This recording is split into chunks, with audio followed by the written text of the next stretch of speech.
We look in the mirror and wonder who we are.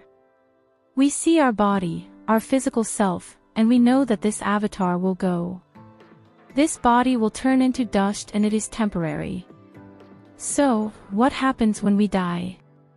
Our energy flows, and we go into the next dimension. In this dimension we realize that we don't die. It's the experience of us leaving our bodies. Many call this astral projection. Projecting out, we realize that we are so much more than our bodies.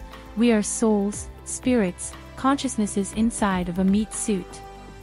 It's kind of like being inside of a car, knowing that we will get out and the vehicle will eventually no longer work. When our bodies no longer work, we don't die, we leave. There is an afterlife and there is also a before life. A before life means that we already exist and we were doing things before we incarnated into a woman's womb. However, when we incarnate, our conscious memory can be completely wiped away by the baby's brain, like a reset button. But not all souls are affected by this. In fact, some children start to talk to their parents about their previous life.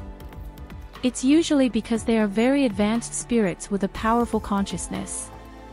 And when we tap into our inner being, we too can remember our past lives despite our conscious memory being wiped out.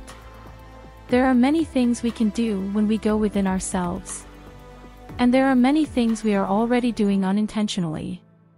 For instance, when we go to sleep, we sometimes exit our physical body just as we would when we reach death. It's like an unconscious astral projection.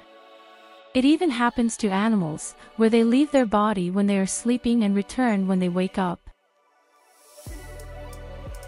To be more specific, in the very moment we die, or should I say exit our body, we can find ourselves in many places more than one. Some people find themselves seeing their physical bodies from the scene where they have just died, while others wake up in a tunnel with perhaps other recently deceased souls. It is a bit of a mystery of what will happen to each individual person. Interestingly enough, we do have the power to choose where we would like to navigate after we quote-unquote die. To those who pass away at the scene of their death, they usually investigate what happened and how they just died. A bit after that, a portal appears out of nowhere. Many call this the light. From the light, they start to hear the familiar voices of loved ones and might even see them through the portal. It is a choice to go through the portal or stay on Earth. Some souls actually do not go through the portal of light because they are scared to go through, or they simply don't want to. The souls that stay are popularly known as ghosts.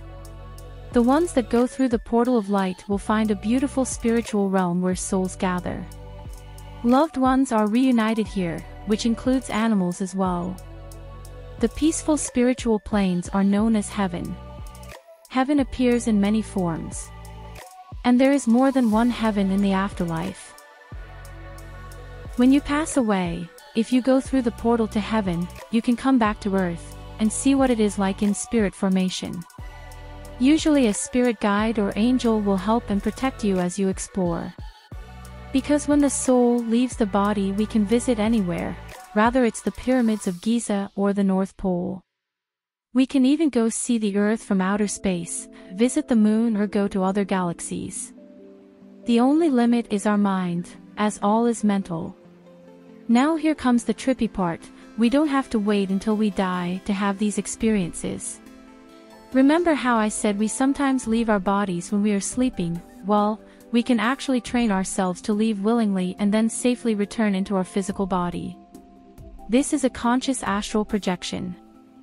On the internet, already are there tutorials on how to perform an astral projection and return to our body safely. Before leaving your body, make sure you do your research on how to protect yourself in the spiritual realms, and doing research in general about astral traveling. The final message I have is to not worry so much about death. Death is just a portal to the next dimension, and we can meet up with loved ones in the afterlife. Also, we can choose to reincarnate in a new life. Finally, there is heaven on earth, and the most heavenly place is inside of us. It's a feeling called love.